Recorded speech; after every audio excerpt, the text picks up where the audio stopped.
नमस्कार सर्वांना. आजच्या भागामध्ये मिसलेनियस करंट अफेअर्सचा पुढचा टप्पा. विविध प्रकारचे करंट अफेअर्स आपण पाहतो. याच्यामध्ये 4-5 भाग. मागच्या काही भागामध्ये आपण अहवाल निर्देशांक पाहिले, निधन झालेल्या व्यक्ती पाहिल्या, पुरस्कार पाहिले, त्याच्यानंतर महोत्सव वेगवेगळे पाहिले, वेगवेगळ्या नेमणुका आपण अभ्यासल्या. या भागामध्ये आपण काही महत्त्वाचे प्रश्न, रोज एवढे महत्त्वाचे प्रश्न तुम्हाला पाठ करायचे आणि साधारणपणे एकदा आपण चर्चा केली की मग हे प्रश्न तुम्हाला सहजपणे सोडवता येतील. समोर एखादा MCQ टाईप आन्सर शीट तुम्ही घेतली तर त्याच्यावरती प्रश्न तुम्हाला सोडवता यावेत म्हणून या ठिकाणी MCQच्या स्वरूपात आपण काही प्रश्न घेतलेले आहेत. 55 साधारणपणे प्रश्न आहेत. त्या प्रश्नांच्या अभ्यासाला आपण सुरुवात करूयात आणि त्याची उत्तरं शोधण्याचा प्रयत्न करूयात. आता याच्यामध्ये एक गोष्ट लक्षात ठेवायची की या 2 फेब्रुवारीच्या परीक्षेला जाण्या अगोदर साधारणपणे एखादा व्हिडिओ आपल्याला जास्त टाकावा लागेल. एखादा म्हणजे कुठला, हा क्वेश्चन आन्सर्सचा. सकाळी 7ला एक, दुपारी 1 आणि संध्याकाळी एक, असे काही व्हिडिओज की जेणेकरून जास्तीत जास्त प्रश्न त्यातले कव्हर व्हावेत आणि सगळे प्रश्न यावेत. जास्तीत जास्त प्रश्नांपर्यंत आपल्याला तिथपर्यंत पोहोचता यावं या दृष्टिकोनातून आपण विचार करतो. मग आपण लगेच सुरुवात करतो आणि याच्या नोट्सही मी तुम्हाला पाठवतो जेणेकरून ते तुम्हाला सोपं होणार आहे. आणि अपेक्षित आहे की तुम्ही PDF च्या नोट्स सगळ्यांनी समोर घेतलेल्या आहेत आणि मग आपण आपल्या अभ्यासाला सुरुवात करतोय. आजचा पहिला कोणता महत्त्वाचा प्रश्न आहे त्याचा आपण विचार करूयात, त्याचे उत्तर शोधण्याचा प्रयत्न करूयात. तर या ठिकाणी पहा, सांख्यिकी आणि कार्यक्रम अंमलबजावणी मंत्रालयानं सकल देशांतर्गत उत्पादन डेटा यासाठी आधारभूत वर्ष ठरवता यावं म्हणून कोणाच्या अध्यक्षतेखाली 26 सदस्य सल्लागार समितीची स्थापना केलेली आहे. कशासाठी स्थापना केलेली आहे पहा.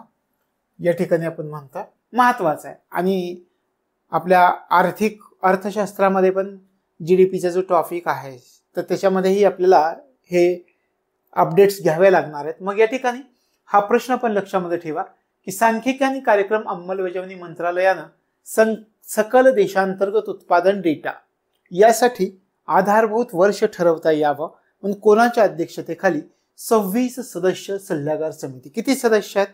26 सदस्य आहेत. मग सल्लागार समितीची स्थापना केली आहे 26 सदस्यीय. कोणाच्या अध्यक्षतेखाली केली आहे? विश्वनाथ गोल्डर, सुनील मेहता, उदय ललित, के राधाकृष्णन. कोणाच्या अध्यक्षतेखाली केलेली? लक्षात आलं काय आपण म्हणतात? सांख्यिकी आणि कार्यक्रम अंमलबजावणी मंत्रालयानं हे केलंय. कशासाठी? सकल देशांतर्गत उत्पादनाचा जो आपला डेटा आहे, GDPचा जो डेटा आहे तर त्यासाठी आधारभूत वर्ष ठरवता यावं म्हणून 26 सदस्यीय सल्लागार समितीची स्थापना करण्यात आली आणि ती समितीची स्थापना विश्वनाथ गोल्डर यांच्या अध्यक्षतेखाली करण्यात आलेली आहे. विश्वनाथ गोल्डर यांच्या अध्यक्षतेखाली करण्यात आलेली आहे. लक्षात येतं? कोणाच्या अध्यक्षतेखाली? आधारभूत वर्ष ठरवता यावं यासाठी विश्वनाथ गोल्डर यांच्या अध्यक्षतेखाली 26 सदस्यीय समिती स्थापन करण्यात आली आहे. दुसरा प्रश्न आपण पाहतो. डिजिटल पेमेंट इंटेलिजन्स प्लॅटफॉर्मसाठी डिजिटल सार्वजनिक पायाभूत सुविधा उभारता याव्यात यासाठी वेगवेगळ्या पैलूंचं निरीक्षण करण्यासाठी भारतीय रिझर्व्ह बँकेनं कोणाच्या अध्यक्षतेखाली समिती नेमलेली आहे?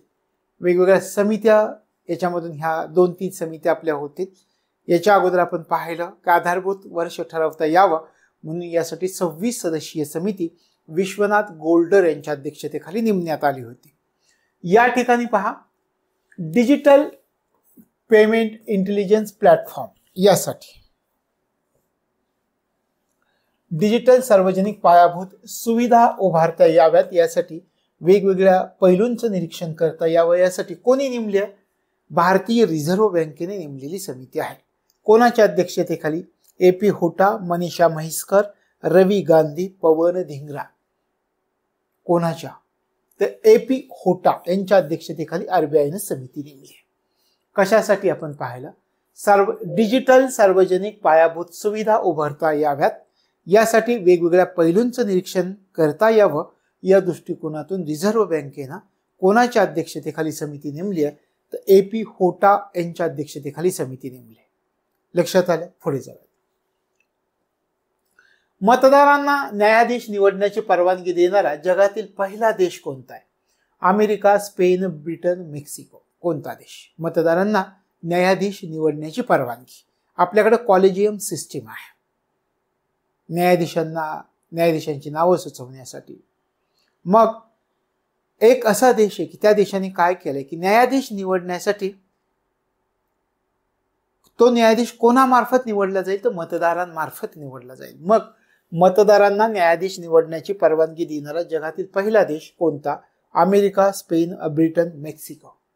कोणता देश आहे? मेक्सिको हा देश आहे. लक्षात राहील. पुढे जाऊयात.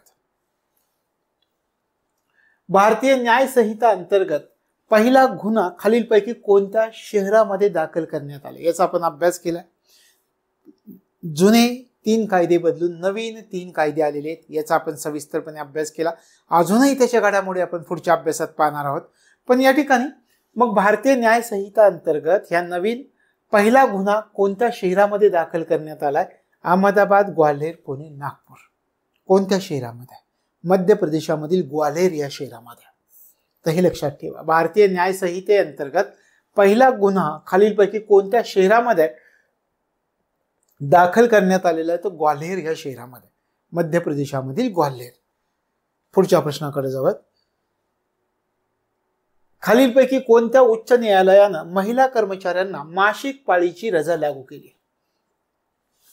कोणत्या उच्च न्यायालय महिला कर्मचाऱ्यांना मासिक पाळीची रजा लागू केलेली आहे? कोणतं उच्च न्यायालय आहे? मुंबई उच्च न्यायालय, चेन्नई उच्च न्यायालय, सिक्कीम उच्च न्यायालय, मणिपूर उच्च न्यायालय. कोणत्या उच्च न्यायालयानं हे केलेलं आहे? सांगता येतं? तर हे केलं सिक्कीम उच्च न्यायालयानं. सिक्कीम उच्च न्यायालयानं महिला कर्मचाऱ्यांना मासिक पाळीची रजा लागू केली आहे. लक्षात राहील. पुढे जाऊया. खालीलपैकी कोणत्या राज्यामध्ये समान नागरी कायदा लागू करण्यात आलेला आहे? मध्य प्रदेश, राजस्थान, उत्तराखंड, बिहार. याचा आपण अभ्यास केला. समान नागरी कायदा स्वातंत्र्य प्राप्तीनंतर कोणत्या राज्यामध्ये सर्वप्रथम लागू करण्यात आलेला आहे? पहिलं राज्य बनलंय उत्तराखंड राज्य बनलंय. मध्य प्रदेशामध्ये प्रक्रिया चालू आहे, पण ह्या उत्तराखंड राज्यामध्ये समान नागरी कायदा लागू करण्यात आलेला आहे आणि ते प्रथम राज्य, स्वातंत्र्य प्राप्तीनंतरचं प्रथम राज्य. आणि स्वातंत्र्य प्राप्ती अगोदरपासून जिथे समान नागरी कायदा लागू आहे ते एकमेव राज्य गोवा आहे. लक्षात आलं. तसा करार आपण पोर्तुगीजांशी केला होता, म्हणून त्या राज्यामध्ये समान नागरी कायदा लागू ठेवण्यात आला. पण स्वातंत्र्य प्राप्तीनंतरचा जर आपण विचार केला तर उत्तराखंड हे आता पहिलं राज्य ठरलंय की ज्या राज्यामध्ये समान नागरी कायदा लागू करण्यात आलेला आहे. लक्षात आलं. पुढे जाऊया. भारतामधील पहिलं डिजिटल न्यायालय खालीलपैकी कोणत्या राज्यामध्ये उभारण्यात आलेलं आहे? कोणत्या राज्यामध्ये? भारतातलं पहिलं डिजिटल न्यायालय असं आपण म्हणतो. गुजरात, उत्तर प्रदेश, केरळ आणि दिल्ली. कोणत्या ठिकाणी? भारतामधील पहिलं डिजिटल न्यायालय कोणत्या राज्यामध्ये? कोणत्या राज्यामध्ये? केरळ राज्यामध्ये. कुठे उभारण्यात आलेलं आहे? कोल्लम या ठिकाणी उभारण्यात आलेलं आहे. कोल्लम. लक्षात आलं. देशातलं पहिलं डिजिटल न्यायालय कोणत्या ठिकाणी उभारण्यात आलेलं आहे? केरळ, कोल्लम या ठिकाणी उभारण्यात आलेलं आहे. आता आपण पुढे जाऊयात पुढच्या प्रश्नाकडे. ओडिशामधील पहिल्या मुस्लिम आमदार म्हणून कोणाची निवड झाली? अलीकडच्या कालावधीमध्ये याच्यावरती आपण चर्चा केली होती. काय नाव सांगितलं होतं? ऑप्शन पहा. हसीना मुझफ्फर बेग, सोफिया फिरदौस, सकीना सईद, परवीन वानी. कोणाची निवड झाली? ओडिशामधील पहिल्या मुस्लिम आमदार म्हणून खालीलपैकी कोणाची निवड झाली आहे असं आपल्याला विचारतील. कोणाची झाली आहे? सोफिया फिरदौस यांची निवड झाली आहे. हे लक्षात ठेवायचं आहे. लक्षात आलं. यानंतरचा प्रश्न पहा. खालीलपैकी कोणतं राज्य सर्वप्रथम दलित आरक्षणाच्या उपवर्गीकरणावर सर्वोच्च न्यायालयाने दिलेल्या निर्णयाची अंमलबजावणी करणारं राज्य ठरलंय? बिहार, हरियाणा, उत्तराखंड, उत्तर प्रदेश. कोणतं राज्य? काय ठरलंय? आपण म्हणतात सर्वप्रथम दलित आरक्षणाच्या उपवर्गीकरणावर सर्वोच्च न्यायालयानं दिलेला जो निर्णय आहे त्या निर्णयावर अंमलबजावणी करणारं पहिलं राज्य कोणतं आहे? कोणत्या निर्णयावर? हे लक्षामध्ये ठेवावं लागेल. आपण म्हटलं दलित आरक्षणाच्या उपवर्गीकरणावर निर्णय दिलाय सर्वोच्च न्यायालयानं. त्या निर्णयाची अंमलबजावणी करणारं पहिलं राज्य कोणतं आहे? तर पहिलं राज्य आहे हरियाणा. लक्षात राहिलं. आता विचार करा, हरियाणा राज्य सर्वप्रथम दलित आरक्षणाच्या जे उपवर्गीकरणावरती सर्वोच्च न्यायालयानं दिलेला निर्णय आहे, त्या निर्णयावर अंमलबजावणी करणारं पहिलं राज्य ठरलं हरियाणा. लक्षात राहील. पुढे जाऊया. पुढचा प्रश्न, जातीनिहाय गणना करणारं कोणतं राज्य स्वतंत्र भारतामध्ये पहिलं राज्य ठरलंय? हे आपण याच्यावरती अभ्यास केलाय. तेलंगणा, बिहार, आंध्र प्रदेश, तामिळनाडू. कोणतं राज्य ठरलंय? बिहार राज्य ठरलंय. हे आपल्याला माहिती आहे. जातीनिहाय गणना करणारं कोणतं राज्य स्वतंत्र भारतामधील पहिलं राज्य ठरलंय? तर ते बिहार राज्य आहे. लक्षात आलं. पुढे जाऊया. देशामधील पहिलं संविधान भवन कोणत्या शहरामध्ये उभारण्यात आलेलं आहे? देशातलं पहिलं संविधान भवन कोणत्या शहरांची नाव आहेत? चेन्नई, लखनौ, पिंपरी चिंचवड, सुरत. ओळखा. देशामधील पहिलं संविधान भवन कोणत्या शहरामध्ये उभारण्यात आलेलं आहे? कोणत्या? पिंपरी चिंचवड या शहरामध्ये उभारण्यात आलेलं आहे. देशामधील पहिलं संविधान भवन कोणत्या राज्यात? महाराष्ट्रात. कोणत्या शहरामध्ये? पिंपरी चिंचवड या शहरामध्ये. हे लक्षात ठेवायचं. लक्षात राहील का? पुढे जाऊया. खालीलपैकी कोणतं राज्य समन्स आणि वॉरंट डिजिटल जारी करण्याची परवानगी देणारं देशातलं पहिलं राज्य ठरलंय? लक्षात आलं. कोणतं राज्य काय जारी करणार?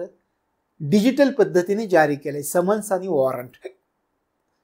असं डिजिटल पद्धतीने समन्स आणि वॉरंट जाहीर कर देशातलं पहिलं राज्य कोणतं?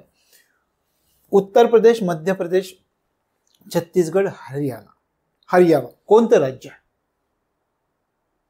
देशातील समन्स आणि वॉरंट डिजिटल पद्धतीने जारी करणारं देशातलं पहिलं राज्य मध्य प्रदेश आहे. लक्षात आलं. जो समन्स आहे, वॉरंट आहे, कोर्टामार्फत देण्यात येणारा समन्स किंवा काढलं जाणारा वॉरंट, हे सगळं डिजिटल पद्धतीनं आता जारी केलं जाणार आहे. अशा प्रकारे हे सगळं करणारं डिजिटल पद्धतीनं देशातलं पहिलं कोणतं राज्य आहे? तर मध्य प्रदेश राज्य आहे. हे लक्षात ठेवायचं. पुढे जाऊया. भारतातलं पहिलं संविधान संग्रहालय कोणत्या शहरामध्ये उभारण्यात आलंय? पुणे, अहमदाबाद, लखनौ, सोनीपत. भारतातलं पहिलं संविधान संग्रहालय कोणत्या शहरामध्ये उभारण्यात आलेलं आहे? कोणत्या शहरामध्ये उभारण्यात आलेलं आहे? तर ते उभारण्यात आलेलं आहे सोनीपत या शहरामध्ये. भारतातलं पहिलं संविधान संग्रहालय कोणत्या शहरामध्ये? सोनीपत या शहरामध्ये उभारण्यात आलेलं आहे. लक्षात आलं. पुढे जाऊया. देशातील कोणतं बंदर पर्यावरण जहाज निर्देशांक पोर्टलवर सूचीबद्ध होणारं पहिलं बंदर ठरलेलं आहे? देशातील कोणतं बंदर पहा पर्यावरण जहाज निर्देशांक पोर्टलवरती सूचीबद्ध होणारं पहिलं बंदर ठरलं? चेन्नई बंदर, जवाहरलाल नेहरू बंदर, मार्मागोवा बंदर, कांडला बंदर. कोणतं बंदर पर्यावरण जहाज निर्देशांक पोर्टलवर सूचीबद्ध होणारं देशातलं पहिलं बंदर आहे? मार्मागोवा बंदर. लक्षात आलं. पर्यावरण जहाज निर्देशांक पोर्टलवर सूचीबद्ध होणारं देशातलं पहिलं बंदर मार्मागोवा बंदर आहे. हे लक्षात ठेवायचं आहे. पुढचा प्रश्न पहा. इन्व्हेस्ट इंडियाचं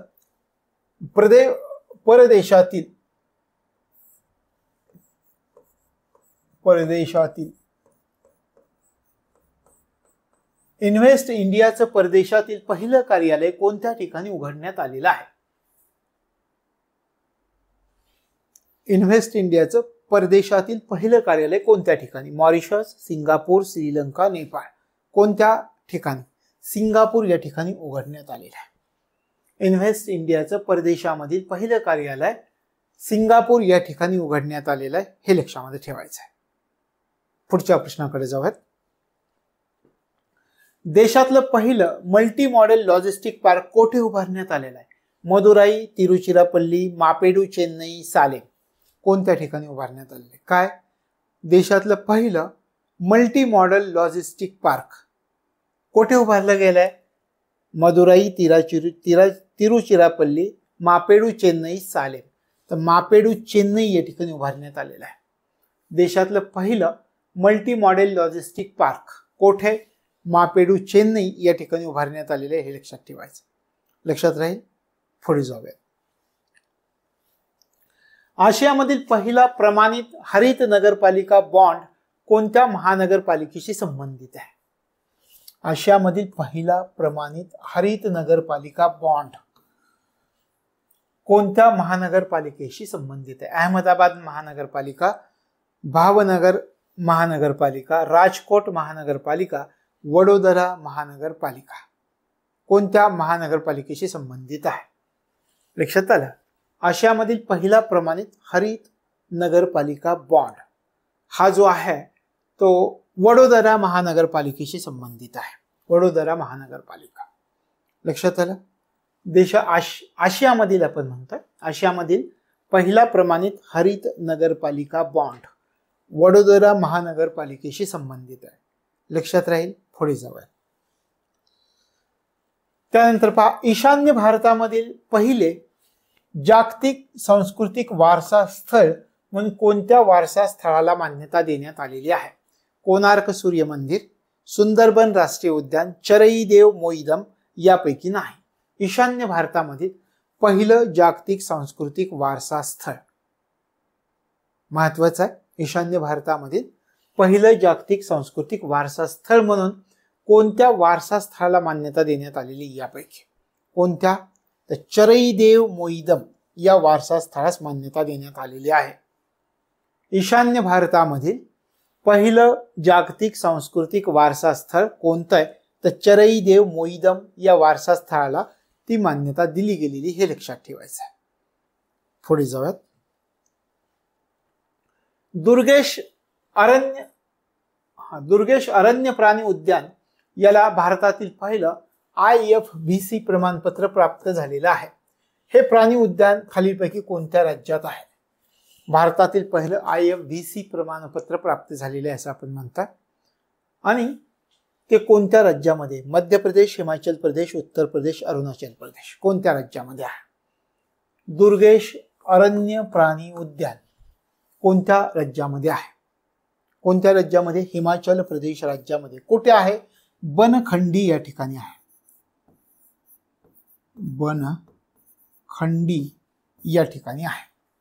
लक्षात आलं. दुर्गेश अरण्य प्राणी उद्यान याला भारतातील पहिला IFBC प्रमाणपत्र प्राप्त झालं. हे प्राणी उद्यान खालीलपैकी कोणत्या राज्यात आहे? हिमाचल प्रदेशामधील बनखंडी या ठिकाणी आहे. हे लक्षात ठेवायचं आहे. पुढे जाऊयात.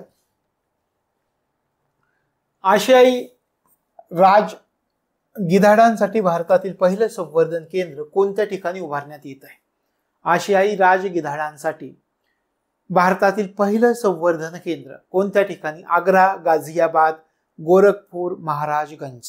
कोणत्या ठिकाणी उभारलं जात आहे? तर हे उभारलं जात आहे गोरखपूर या ठिकाणी. योगी आदित्यनाथ यांचा लोकसभेचा असणारा मतदारसंघ गोरखपूर या ठिकाणी उभारलं जात आहे. लक्षात आलं. आशियाई राज गिधाडांसाठी भारतातील पहिलं संवर्धन केंद्र गोरखपूर या ठिकाणी उभारण्यात येत आहे. हे लक्षात ठेवायचं. पुढे जाऊयात. देशातील पहिलं धान्य ATM कोणत्या शहरामध्ये सुरू करण्यात आलंय? पुणे, तिरुवनंतपुरम, भुवनेश्वर, लखनौ. कोणत्या शहरामध्ये? देशातील पहिलं धान्य ATM महत्वाचं आहे. पहिलं धान्य ATM कोणत्या शहरामध्ये सुरू झालं? तर ते भुवनेश्वर या शहरामध्ये सुरू झालं. लक्षात आलं. पुढे जाऊया. देशी गायींसाठीचं पहिलं सेंटर ऑफ एक्सलन्स कोणत्या शहरामध्ये सुरू करण्यात आलेलं आहे? देशी गायींसाठी असणारं पहिलं सेंटर ऑफ एक्सलन्स कोणत्या शहरामध्ये सुरू करण्यात आले? पुणे, नागपूर, सातारा, सोलापूर. कोणत्या शहरामध्ये सुरू करण्यात आलेलं आहे? तर पुणे या शहरामध्ये सुरू करण्यात आलेलं आहे. देशी गायींसाठीचं पहिलं सेंटर ऑफ एक्सलन्स पुणे या शहरामध्ये सुरू करण्यात आलेलं आहे. हे लक्षात ठेवायचं आहे. लक्षात राहील. पुढे जाऊयात. कृत्रिम बुद्धिमत्ता वापरणारे भारतातील पहिले सरकारी टीव्ही चॅनल कोणता आहे? भारतातील पहिला सरकारी टीव्ही चॅनल कोणता आहे? DD national, DD national, DD Bharati, Sansad TV, दूरदर्शन, किसान. कृत्रिम बुद्धिमत्तेचा वापर करणारा भारतातील पहिला सरकारी टीव्ही चॅनल कोणता आहे? तो आहे दूरदर्शन किसान. लक्षात आलं? महत्वाचं आहे, लक्षात ठेवायचं. कृत्रिम बुद्धिमत्ता वापरणारा भारतातील पहिला सरकारी टीव्ही चॅनल हा दूरदर्शन किसान आहे, हे लक्षात ठेवायचं. पुढच्या प्रश्नाकडे जाऊया. देशातील पहिलं आयुर्वेदिक कॅफे खालीलपैकी कोणत्या ठिकाणी सुरू करण्यात आले? सांगता येते तुम्हाला? देशातील पहिलं आयुर्वेदिक कॅफे कोणत्या ठिकाणी सुरू करण्यात आलेलं आहे? अयोध्या, दिल्ली, गुरुग्राम, अहमदाबाद. कोणत्या ठिकाणी? पहिलं आयुर्वेदिक कॅफे देशातलं दिल्लीला सुरू झालंय. देशातलं पहिलं आयुर्वेदिक कॅफे दिल्ली या ठिकाणी सुरू करण्यात आलेलं आहे. पुढच्या प्रश्नाकडे जाऊया. मानव प्राणी संघर्षाला राज्य विशिष्ट आपत्ती म्हणून खालीलपैकी कोणत्या राज्यानं घोषणा केली व अशा प्रकारचं ते पहिलं राज्य ठरलंय? हे आपण याचा अभ्यास केलाय. केरळ राज्याचा आपण उल्लेख केला होता. मानव प्राणी संघर्षाला राज्य विशिष्ट आपत्ती म्हणून खालीलपैकी कोणत्या राज्यानं अशा प्रकारची घोषणा केली आहे आणि ते अशा प्रकारचं घोषणा करणारं पहिलं राज्य ठरलंय? कर्नाटक, केरळ, तेलंगणा, आंध्र प्रदेश हे ऑप्शन्स आहेत. केरळ हे उत्तर आपल्याला माहिती आहे. तर केरळ राज्यामध्ये काय केलंय? मानव प्राणी संघर्षाला विशिष्ट आपत्ती म्हणून घोषित करण्यात आलेलं आहे. कोणत्या राज्यामध्ये हे घोषित करण्यात आलेलं आहे? तर केरळ राज्यामध्ये घोषित करण्यात आलेलं आहे. पुढच्या प्रश्नाकडे जाऊया. खालीलपैकी कोणत्या राज्यामध्ये प्रत्येक स्थानिक स्वराज्य संस्थेसाठी पीपल्स बायोडायव्हर्सिटी रजिस्टर्सची तयारी करण्यात आलेली आहे? अशा प्रकारचं हे पहिलं राज्य ठरलंय. काय म्हटलंय आपल्याला? कोणत्या राज्यामध्ये कशाची? प्रत्येक स्थानिक स्वराज्य संस्थेसाठी. ठीक आहे. पीपल्स बायोडायव्हर्सिटी रजिस्टर्सची तयारी करण्यात आलेली आहे, अशा प्रकारचं पहिलं राज्य ठरलंय. गुजरात, केरळ, महाराष्ट्र, तामिळनाडू हे अशा आपल्याला ऑप्शन्स दिलेले आहेत.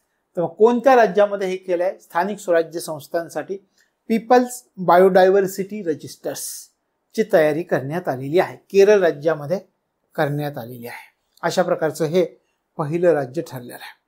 कशासाठी? केरळ राज्यामध्ये काय झालंय पहा. प्रत्येक स्थानिक स्वराज्य संस्थेसाठी एका रजिस्टरची तयारी करण्यात आलेली. त्या रजिस्टर्सचं नाव काय आहे? People's biodiversity registers. याची तयारी करण्यात आली. अशा प्रकारची तयारी करणारं देशातलं पहिलं राज्य कोणतं आहे? तर हे केरळ आहे. लक्षात आलं? स्थानिक स्वराज्य संस्थांसाठी पीपल्स बायोडायव्हर्सिटी रजिस्टर्सची तयारी कोणत्या राज्यामध्ये करण्यात आलेली आहे? डायरेक्ट असा पण प्रश्न विचारतील. केरळ राज्यामध्ये करण्यात आलेली आहे. लक्षात आलं? तर हे लक्षामध्ये ठेवायचं. पुढच्या प्रश्नाकडे जाऊया. खालीलपैकी कोणत्या राष्ट्रीय उद्यानामध्ये भारतातील पहिलं जीवावरण निर्माण करण्यात आलेलं आहे? कोणत्या राज्यामध्ये? जिम कॉर्बेट राष्ट्रीय उद्यान, बांधवगड राष्ट्रीय उद्यान, Rajaji national park, Periyar national park. खालीलपैकी कोणत्या राष्ट्रीय उद्यानामध्ये भारतातील पहिलं जीवावरण निर्माण करण्यात आलेलं आहे? कोणत्या? राजाजी नॅशनल पार्क या राष्ट्रीय उद्यानामध्ये भारतातील पहिलं जीवावरण निर्माण करण्यात आलेलं आहे. लक्षात आलं? हे प्रश्न पाठ करायचे, सोडवायचे आहेत. त्याच्या PDF मध्ये तुम्हाला ऑप्शन सहित सगळं दिलेलं आहे. ते सोडवण्याचा प्रयत्न करायचा आहे, रोज करायचा आहे. याच्यातनं काही प्रश्न आले तर ते आपल्याला सहजपणे सोडवता येतील. पुढच्या प्रश्नाकडे आपण चाललोय. आराखड्यापासून निर्मितीपर्यंत पूर्ण स्वदेशी असलेला पहिला महासंगणक म्हणून कोणत्या महासंगणकास ओळखलं जातं? परम युवा 2, परमशक्ती, परमब्रह्मा, परमरुद्र. आता काय? आराखड्यापासून निर्मितीपर्यंत कसा आहे? पूर्ण स्वदेशी आहे. अशा प्रकारचा पहिला महासंगणक कोणत्या नावाने ओळखलं जातं? सगळं आपणच तयार केले. आराखड्यापासून निर्मितीपर्यंत पूर्ण स्वदेशी आहे. त्या महासंगणकाचं नाव काय आहे? त्या संगणकाचं नाव आहे परमरुद्र. परमरुद्र. लक्षात आलं? संपूर्ण स्वदेशी, आराखड्यापासून निर्मितीपर्यंत पूर्ण स्वदेशी असलेल्या महासंगणकाला कोणत्या नावाने ओळखलं जातं? परमरुद्र या नावाने ओळखलं जातं. लक्षात आलं? पुढे जाऊया. यानंतरचा प्रश्न पहा, खालीलपैकी कोणत्या विमानतळाला पहिलं स्वयंचलित इनडोअर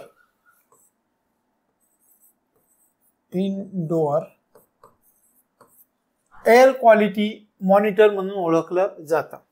चेन्नई विमानतळ, इंदिरा गांधी आंतरराष्ट्रीय विमानतळ, कोची विमानतळ, वीर सावरकर आंतरराष्ट्रीय विमानतळ. खालीलपैकी कोणत्या विमानतळाला पहिलं स्वयंचलित इनडोअर एअर क्वालिटी मॉनिटर म्हणून ओळखलं जातं? त्याच्यामध्ये जर आपण विचार केला तर जे उत्तर आहे ते उत्तर याच्यामध्ये लिहिलेलं दिसत नाहीये. आपण पाहूयात. तर याच्यामध्ये एक ऑप्शन आपल्याला वेगळा घ्यावा लागेल. तो असेल तिरुवनंतपुरम विमानतळ. हे याचं उत्तर आहे. 4 ऑप्शन वेगळेच दिलेले आहेत. खालीलपैकी कोणत्या विमानतळास पहिलं स्वयंचलित इनडोअर एअर क्वालिटी मॉनिटर म्हणून ओळखलं जातं? तर तिरुवनंतपुरम विमानतळ या विमानतळाला ओळखलं जातं, हे लक्षात ठेवायचं आहे. पुढे जाऊयात. खालीलपैकी कोणतं राज्य शालेय पाठ्यपुस्तकांमध्ये आर्टिफिशियल इंटेलिजन्सचा समावेश करणारं पहिलं राज्य ठरलं? हे महत्वाचं आहे. अशा प्रकारचे प्रश्न विचारले जातात. गुजरात, महाराष्ट्र, आसाम, केरळ. कोणतं राज्य शालेय पाठ्यपुस्तकांमध्ये AI कृत्रिम बुद्धिमत्ता किंवा आर्टिफिशियल इंटेलिजन्सचा समावेश करणारं पहिलं राज्य ठरलेलं आहे? केरळ हे राज्य ठरलेलं, हे लक्षामध्ये ठेवायचं. लक्षात आलं? पुढे जाऊयात. खालीलपैकी कोणतं राज्य पाणबुडी पर्यटन सुरू करणाऱ्या देशातलं पहिलं राज्य ठरलंय? आपण पाहिलं सुरुवातीला हा प्रकल्प महाराष्ट्रामध्ये येणार होता, पण तो गुजरातमध्ये गेला. ते द्वारका बेट हे आपण त्याच्याविषयी चर्चा केली होती. कोणत्या राज्यामध्ये? राजस्थान, महाराष्ट्र, गुजरात, चेन्नई. तर गुजरात या राज्यामध्ये. गुजरात राज्य पाणबुडी पर्यटन सुरू करणारं देशातलं पहिलं राज्य ठरलंय, हे लक्षात ठेवायचं. पुढे जाऊया. खालीलपैकी कोणत्या रॉकेटला देशातलं पहिलं हायब्रिड पुन्हा वापरता येण्याजोगं रॉकेट म्हणून ओळखलं जात आहे? महत्वाचा प्रश्न. खालीलपैकी कोणत्या रॉकेटला आपण काय म्हणतो? देशातील पहिलं हायब्रिड पुन्हा वापरता येण्याजोगं रॉकेट म्हणून ओळखलं जात आहे.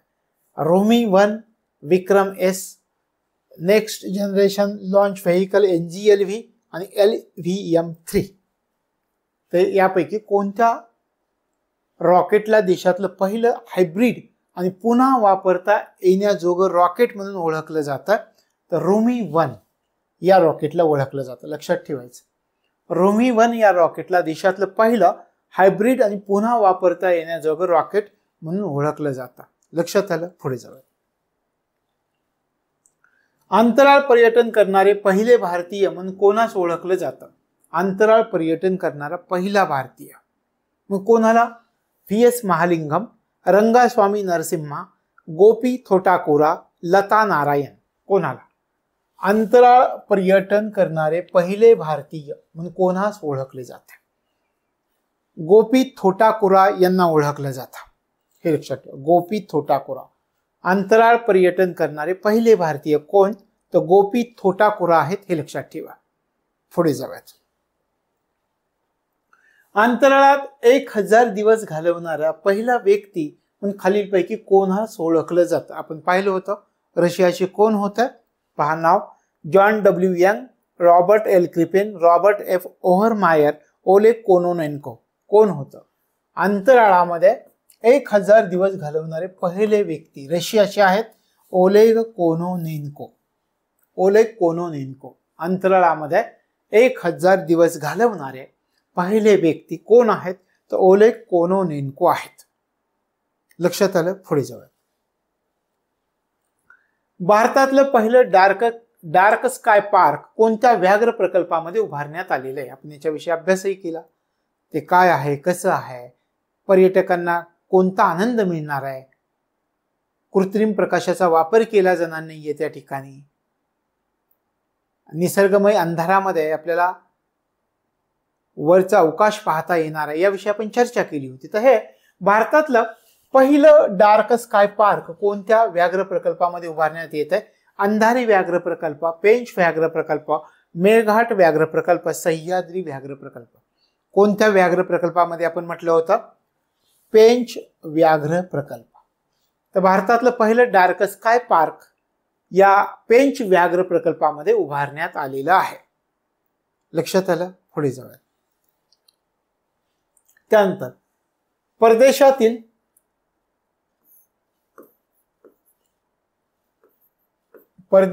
पहिलं जन औषधी केंद्र कोठे सुरू करण्यात आलेलं आहे? परदेशामध्ये पहिलं जन औषधी केंद्र खालीलपैकी कोणत्या ठिकाणी सुरू करण्यात आलेलं आहे? Singapore, Mauritius, Sri Lanka, Nepal. कोणत्या देशामध्ये, कोणत्या ठिकाणी सुरू करण्यात आलेलं आहे? मॉरिशस या ठिकाणी सुरू करण्यात आलेलं आहे. परदेशामधील पहिलं जन औषधी केंद्र मॉरिशस या ठिकाणी सुरू करण्यात आलेलं आहे. लक्षात आलं? पुढे जाऊयात. खालीलपैकी कोणतं राज्य नीती आयोगाचे महिला उद्योजकता व्यासपीठ मिळवणारं पहिलं राज्य ठरलं आहे? कोणतं राज्य नीती आयोगाचं महिला उद्योजकता व्यासपीठ मिळवणारं पहिलं राज्य ठरलेलं आहे? आंध्र प्रदेश, तेलंगणा, तामिळनाडू, उत्तर प्रदेश. कोणतं राज्य? आणि याच्यामध्ये नाव कशाचा आपण उल्लेख केला? नीती आयोगाचा उल्लेख केला आहे. नीती आयोगाचं महिला उद्योजकता व्यासपीठ मिळवणारं पहिलं राज्य आहे तेलंगणा. नीती आयोगाचं महिला उद्योजकता व्यासपीठ मिळवणारं पहिलं राज्य तेलंगणा आहे, हे लक्षात ठेवायचं. पुढे जाऊयात. विद्यार्थ्यांमध्ये निर्जलीकरण टाळण्यासाठी याचा पण आपण अभ्यास केलाय. केरळचा उल्लेख केला होता आपण. वॉटर बेल प्रणाली कोणत्या राज्यानं सुरू केली? गुजरात, महाराष्ट्र, केरळ, बिहार. साहजिकच आहे, आपण उत्तर अगोदरच ओळखलं होतं की केरळ आहे. वॉटर बेल प्रणाली कोणत्या राज्यामध्ये सुरू करण्यात आली याच्याविषयी सविस्तर चर्चा आपण केली. विद्यार्थ्यांमध्ये निर्जलीकरण टाळायचं आहे, मग कोणत्या राज्यामध्ये? तर केरळ राज्यामध्ये. वॉटर बेल प्रणाली विद्यार्थ्यांसाठी वॉटर बेल प्रणाली कोणत्या राज्यामध्ये सुरू करण्यात आलेली आहे असं आपल्याला विचारतील तर केरळ राज्यामध्ये, हे लक्षात ठेवायचं. पुढे जाऊयात. खालीलपैकी कोणत्या राज्यामध्ये सर्वप्रथम एकीकृत पेन्शन योजना लागू करण्यात आलेली? गुजरात, उत्तर प्रदेश, महाराष्ट्र, केरळ. कोणत्या राज्यामध्ये? महाराष्ट्र राज्यामध्ये. महाराष्ट्र राज्यामध्ये सर्वप्रथम एकीकृत पेन्शन योजना लागू करण्यात आलेली आहे. लक्षात आलं? पुढे जाऊया. हरित एकात्मिक डेटा सेंटर पार्कसाठी खालीलपैकी कोणत्या राज्यानं विशेष धोरण आणलेलं आहे? हरित एकात्मिक डेटा सेंटर पार्क. हरित एकात्मिक डेटा सेंटर पार्क हे लक्षात ठेवायचं. या पार्कसाठी कोणत्या राज्यानं विशेष धोरण आणलेलं आहे? पंजाब, हरियाणा, महाराष्ट्र, कर्नाटक. कोणत्या राज्यानं आणलेलं आहे? तर हे सुद्धा महाराष्ट्रानं आणलेलं आहे. हरित एकात्मिक डेटा सेंटर पार्कसाठी महाराष्ट्र राज्यानं विशेष धोरण आणलेलं आहे. लक्षात आलं? पुढे जाऊया. महाराष्ट्रामधील पहिलं सोलर व्हिलेज म्हणून कोणत्या खेड्याला ओळखलं जातं? सांगता येते का? पहा, महाराष्ट्रातलं पहिलं सोलर व्हिलेज म्हणून कोणत्या खेड्याला ओळखलं जातं? काटेवाडी, मण्याची वाडी, राळेगणसिद्धी, अकलूज. महाराष्ट्रामधलं पहिलं सोलर व्हिलेज कुठलं आहे? मण्याची वाडी. कुठं आलं आहे? सातारा जिल्ह्यामध्ये आलं. सातारा जिल्ह्यामधील मण्याची वाडी. तशा प्रकारे महाराष्ट्रामधील पहिलं सोलर व्हिलेज कोणत्या खेड्याला ओळखलं जातं? तर मण्याची वाडी या खेड्याला ओळखलं जातं. हे आपल्या महाराष्ट्रामधलं पहिलं सोलर व्हिलेज आहे, सातारा जिल्ह्यामध्ये आहे. पुढे जाऊयात. खालीलपैकी कोणतं शहर कृत्रिम प्रवाळ भित्तिका, या ठिकाणी भित्तिका आहे, भित्तिका, कृत्रिम प्रवाळ भित्तिका बसवण्यात आलेलं भारतातलं पहिलं शहर म्हणून ओळखलं जातं? गुरुग्राम, मुंबई, पुणे, भुवनेश्वर. कोणतं शहर ओळखलं जात आहे? कोणतं शहर महत्वाचं आहे बरं का? कोणतं शहर कृत्रिम प्रवाळ भित्तिका बसवण्यात आलेलं भारतातलं पहिलं शहर म्हणून ओळखलं जातं? कृत्रिम प्रवाळ भित्तिका. मुंबई शहर. मुंबई शहर कृत्रिम प्रवाळ भित्तिका बसवण्यात आलेलं भारतातलं पहिलं शहर म्हणून ओळखलं जात आहे. लक्षात आलं? पुढे जाऊया. देशातील पहिलं युनेस्को साहित्य शहर म्हणून कोणत्या शहराला ओळखलं जातं? कोची, कन्नूर, कोलम, कोझिकोडे. कोणत्या शहराला? देशातील पहिलं युनेस्को साहित्य शहर कोणतं आहे? कोझिकोडे आहे. देशातील पहिलं युनेस्को साहित्य शहर कोणतं आहे? तो कोझिकोडे हे आहे, हे लक्षात ठेवायचं. पुढे जाऊयात. देशातील पहिलं लेखकाचं गाव म्हणून कोणत्या गावाला ओळखलं जात आहे? देशातील पहिलं लेखकाचं गाव खिर्सू मुन्सियारी मानाथानो कोणत्या गावाला? आता याच्यामध्ये दोन प्रश्न. देशातील पहिलं लेखकाचं गाव कोणत्या राज्यामध्ये आहे? कोणत्या राज्यामधील गावास मान मिळालाय ते पण विचारतील. आणि देशातील पहिलं लेखकाचं गाव म्हणून कोणत्या गावास ओळखलं जातं? कोणत्या गावास ओळखलं जातं? कोणत्या? यातल्या थानो या गावाला ओळखलं जातं. पहा, देशातील पहिलं लेखकाचं गाव म्हणून थानो या गावाला ओळखलं जातं. लक्षात आलं? कुठे आहे थानो हे गाव? हे उत्तराखंड मध्ये आहे. उत्तराखंड, ही सगळीच उत्तराखंड मधली आहेत वरची पण, हे उत्तराखंड मध्ये.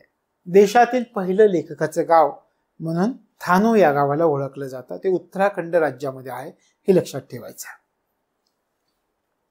यानंतरचा प्रश्न पहा. खालीलपैकी कोणत्या विमानतळाला नेट झिरो कार्बन उत्सर्जन विमानतळाचा दर्जा प्राप्त झाला?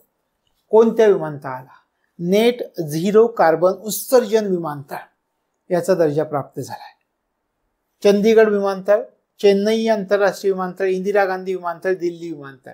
कोणत्या विमानतळाला? दिल्ली विमानतळ. या विमानतळाला नेट झिरो कार्बन उत्सर्जन विमानतळाचा दर्जा प्राप्त झालाय. लक्षात आलं?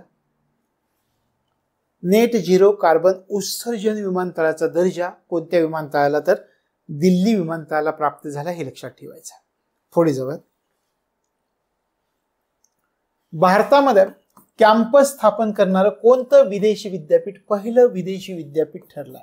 कॅम्पस स्थापन करणारं कोणतं विदेशी विद्यापीठ पहिलं विदेशी विद्यापीठ ठरलंय? Oxford University, Cambridge University, Southampton University, Manchester University. कोणतं? भारतात कॅम्पस स्थापन करणारं कोणतं विदेशी विद्यापीठ पहिलं विदेशी विद्यापीठ ठरलेलं आहे? तर ते आहे साऊथहॅम्प्टन युनिव्हर्सिटी विद्यापीठ. हे भारतामध्ये कॅम्पस स्थापन करणारं पहिलं विदेशी विद्यापीठ ठरलेलं आहे. लक्षात येतं? पुढे जाऊया. खालीलपैकी कोणतं राज्य सॅनिटरी नॅपकिनसाठी रोख रक्कम देणारं भारतातलं पहिलं राज्य बनलेलं आहे? खालीलपैकी कोणतं राज्य सॅनिटरी नॅपकिनसाठी रोख रक्कम देणारं भारतातलं पहिलं राज्य बनलंय? ऑप्शन पहा. गुजरात, मध्य प्रदेश, उत्तर प्रदेश, केरळ. कोणतं राज्य? मध्य प्रदेश हे राज्य. तर मध्य प्रदेश हे राज्य सॅनिटरी नॅपकिनसाठी रोख रक्कम देणारं भारतातलं पहिलं राज्य ठरलं, हे लक्षात ठेवायचं. पुढे जाऊयात आपण. खालीलपैकी कोणत्या संग्रहालयास देशातलं पहिलं बुडालेलं संग्रहालय म्हणून ओळखलं जातं? कोणत्या संग्रहालयाला? कोणत्या? हुमायून मकबरा दिल्ली या संग्रहालयाला. इथे वेगवेगळे ऑप्शन दिलेत. इंडियन संग्रहालय, सालार जंग संग्रहालय, हुमायून मकबरा, द सिटी ऑफ पॅलेस. तर याच्यामध्ये हुमायून मकबरा दिल्ली या संग्रहालयाला देशातील पहिलं बुडालेलं संग्रहालय म्हणून ओळखलं जातं. लक्षात आलं? पुढे जाऊया. देशातील पहिलं ट्रान्सशिपमेंट बंदर म्हणून कोणत्या बंदरास ओळखलं जातं? कोणत्या बंदरास ओळखलं जातं? देशातील पहिलं ट्रान्सशिपमेंट बंदर मग कोणत्या बंदरास ओळखतात? चेन्नई बंदर, कोलकाता बंदर, कोची बंदर, विझिंजम बंदर. कोणतं? देशातील पहिलं ट्रान्सशिपमेंट बंदर कोणत्या बंदराला? विझिंजम बंदराला ओळखलं जातं. देशातील पहिलं ट्रान्सशिपमेंट बंदर मग कोणत्या बंदराला ओळखलं जातं? तर विझिंजम बंदराला ओळखलं जातं. लक्षात येतं? पुढे जाऊया. देशातील पहिलं वैदिक घड्याळ कोठे बसवण्यात आलेलं आहे? वैदिक घड्याळ पुणे महाराष्ट्र, हे पण आपण अभ्यास केलाय. उज्जैन मध्य प्रदेश, लखनौ उत्तर प्रदेश, तिरुवनंतपुरम केरळ. कोठे? देशातलं पहिलं वैदिक घड्याळ कोठे बसवण्यात आलेलं आहे? कोठे बसवण्यात आलेलं आहे?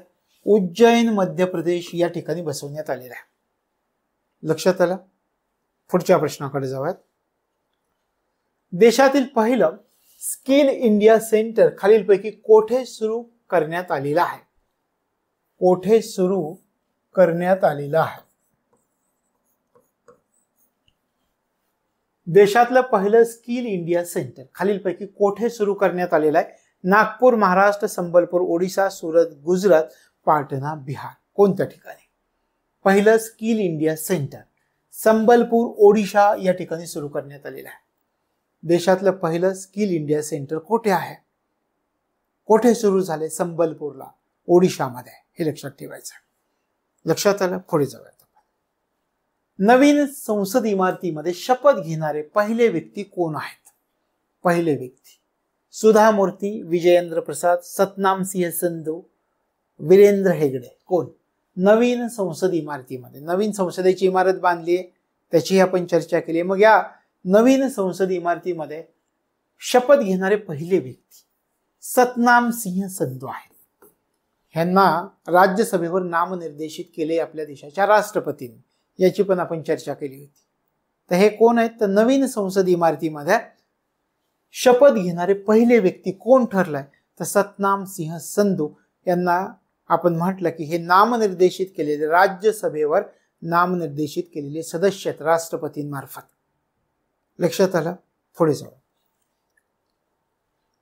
अमेरिकेत निवडून येणाऱ्या पहिला तृतीयपंथी सिनेटर कोण आहेत? एक तृतीयपंथी सिनेटर निवडून आलेत अमेरिकेमध्ये. त्यांचं नाव काय आहे पहा? साराह मॅकब्राइड, अँगस किंग, बर्नी सॅन्डर्स, जो मंचिन. काय नाव आहे? तर त्यांचं नाव आहे साराह मॅकब्राइड.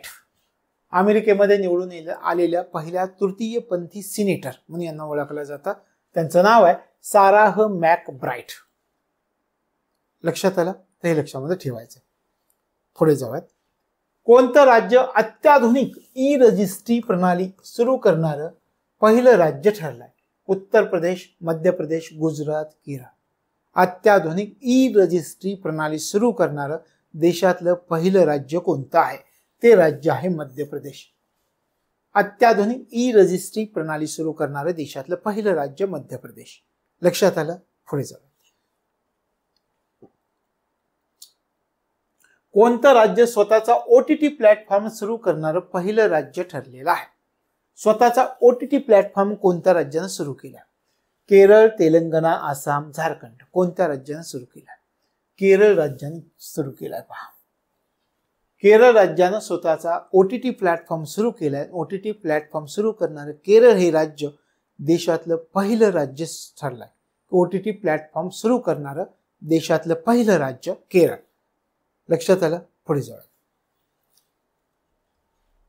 आणि आजचा आपला शेवटचा प्रश्न, कोणतं विमानतळ ग्रीन हायड्रोजन प्रकल्प उभारणारं देशातील पहिलं विमानतळ ठरलेलं आहे?